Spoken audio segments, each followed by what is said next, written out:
بسم اللہ الرحمن الرحیم۔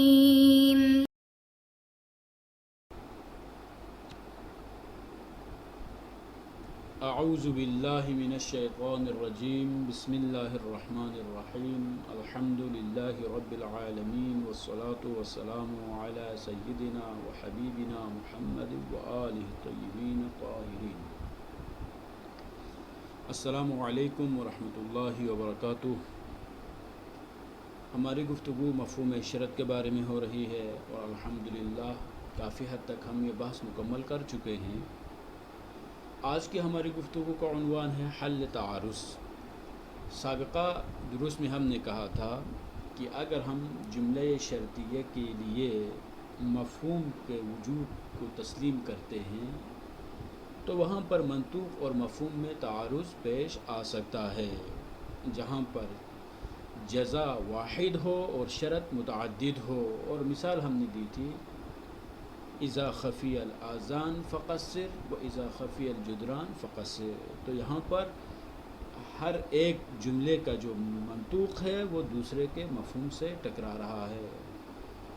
تو آج انشاءاللہ ہم کوشش کریں گے کہ اس تعارض کو حل کریں، اور ایسی اگر دلیل لیں آپ کو مل جاتی ہے جہاں پر ایک کا مفہوم دوسرے کے منطوق سے ٹکرا رہا ہو تو اس وقت کس طرح سے وہاں پر موجود تعارض کو ہم حل کر سکتے ہیں، اور کس طرح سے حکم شرعی کو ایسے موارد میں ہم دلیل شرعی سے استنباط کر سکتے ہیں۔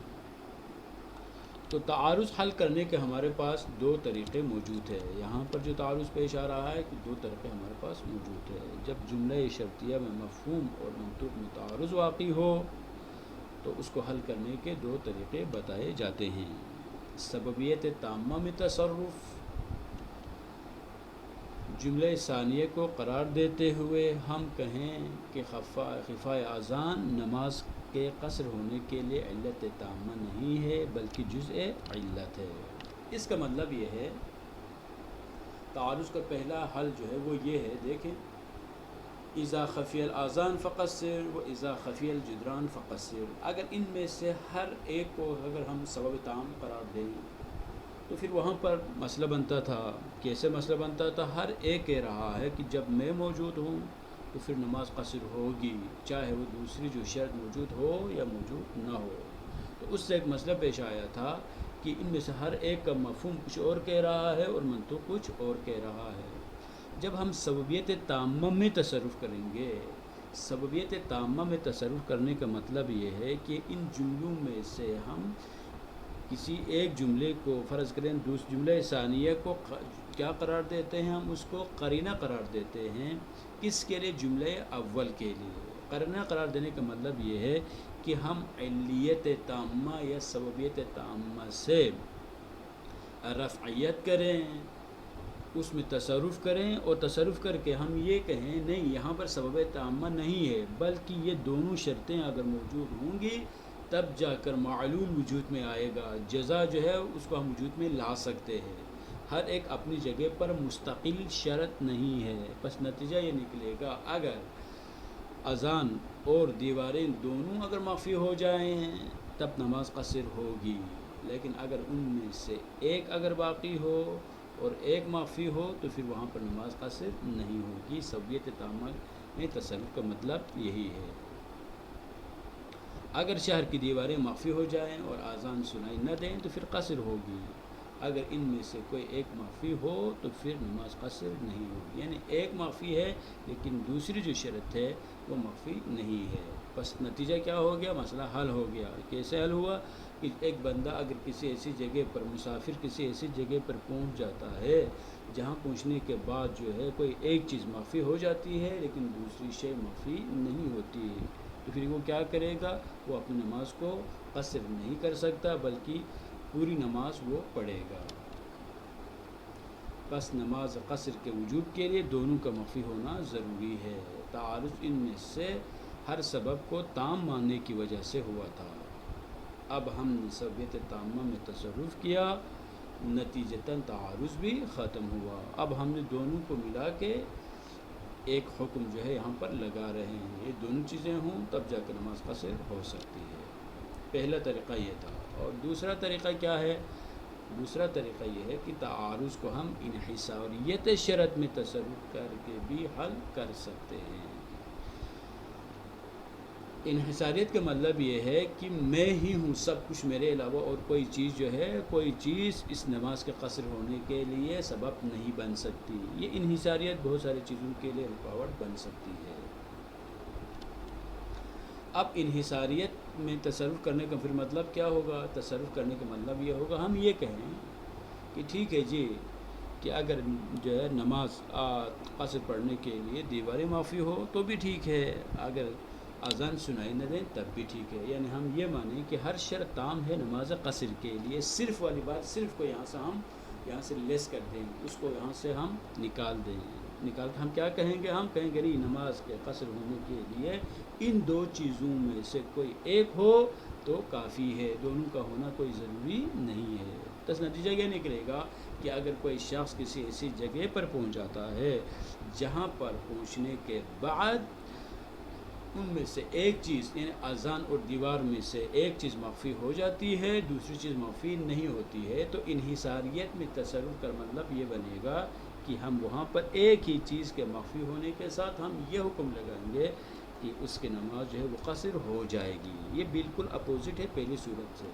پہلی صورت میں صوبیت تامہ میں تصرف کی صورت میں جب تک دونوں چیزیں مخفی نہ ہوں تب تک ہم نماز قصر نہیں پڑھ سکتے تھے، لیکن اس صورت میں کوئی ایک اگر مخفی ہو تب بھی کافی ہے. اگر دیواریں دکھائی نہ دیں تو نماز قصر ہوگی، اسی طرح اذان سنائی نہ دیں تب بھی نماز قصر ہوگی.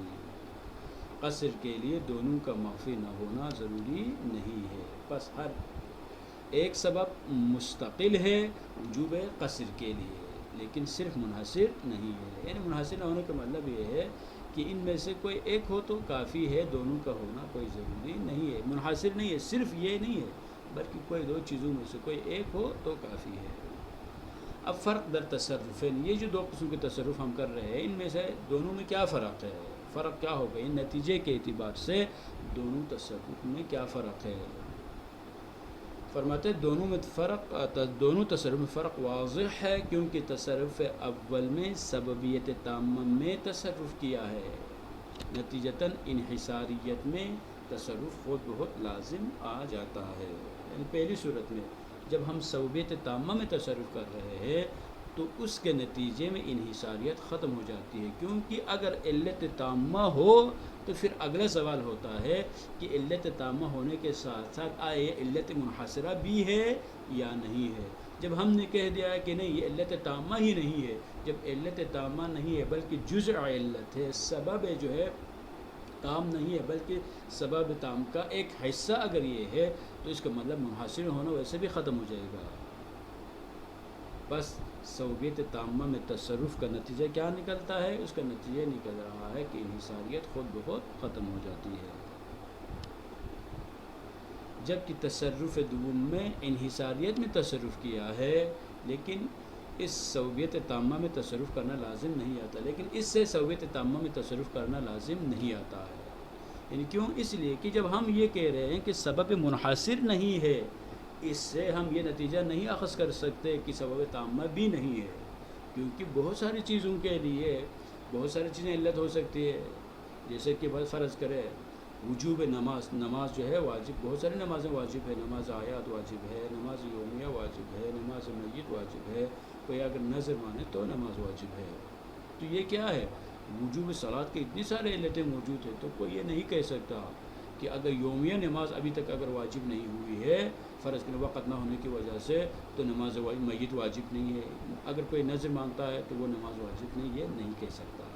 بس یہاں پر کیا ہے؟ انحصاریت میں تصرف کرنے کا مطلب یہ ہے کہ اس جزا کے لیے، اس معلول کے لیے، اس حکم کے لیے صرف یہی نہیں ہے بلکہ ان میں سے کوئی ایک ہو تو کافی ہے. بس انحصاریت میں جب ہم تصرف کرتے ہیں تو پھر جو ہے صوبیت میں تصرف کرنا لازم نہیں آتا.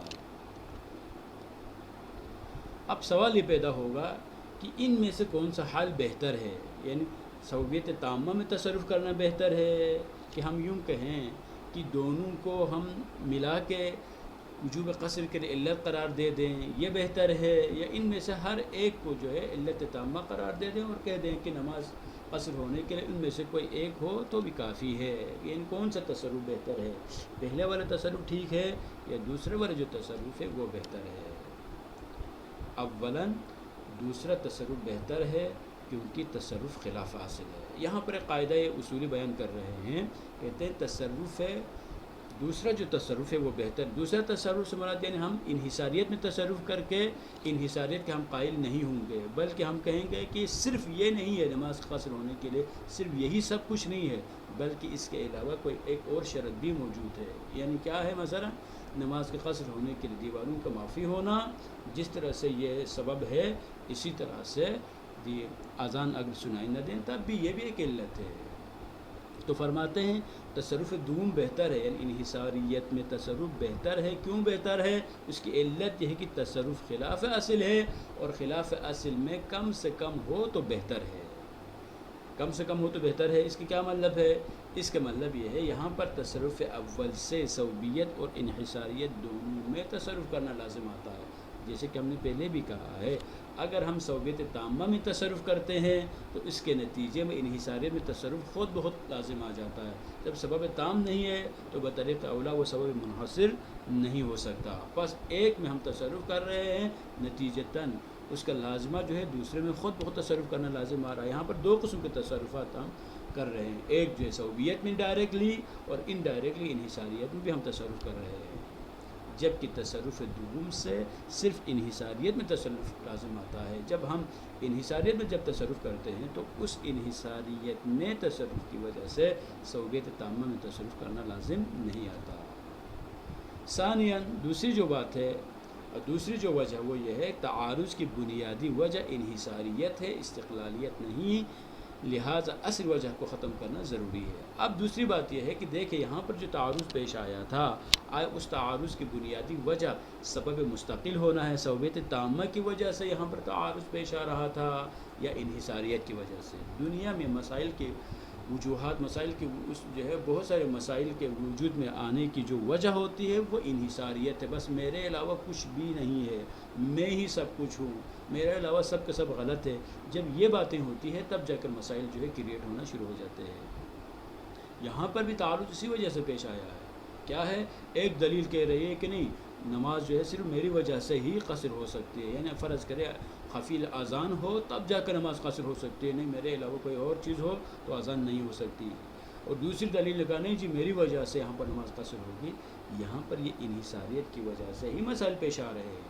بس جس چیز کی وجہ سے مسئلہ وجود میں آ رہا ہے اسی چیز کو سرے سے ختم کرنا چاہیے، جبکہ یہاں پر صوبیت تامہ کی وجہ سے کوئی مشکل پیش نہیں آتی ہے، چونکہ کسی بھی چیز کے لیے بہت سارے اسباب ہو سکتے ہیں، کوئی مشکل نہیں ہے۔ جیسے کہ وجوب اکرام کے لیے کسی کا باپ ہونا، بھائی ہونا، استاد ہونا، بزرگ ہونا، آپ کے پاس مہمان بن کے آنا، یہ سارے جو ہے اسباب ہو سکتے ہیں، ہر ایک اپنی جگہ پر مستقل ہے، کوئی تعارض نہیں ہے۔ اگر ہم یوں کہیں نہیں اکرام کے لیے صرف گھر پہ آنا ضروری ہے، اور دوسری طرف سے کہہ دیں نہیں صرف بزرگ ہونا ضروری ہے، تو اب سوال پیدا ہو بھائی ایک آدمی جو ہے بزرگ ہے لیکن آپ کے گھر پہ وہ نہیں آ رہے ہیں تو کیا اس کے اکرام کرے یا نہ کرے؟ یہاں پر ایک مشکل پیش آتی ہے۔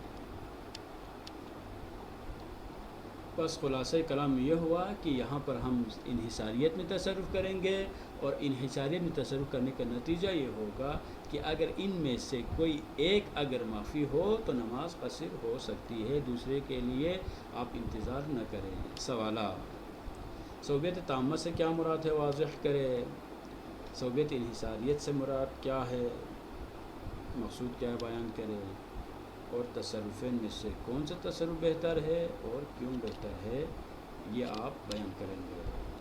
والسلام علیکم ورحمۃ اللہ وبرکاتہ۔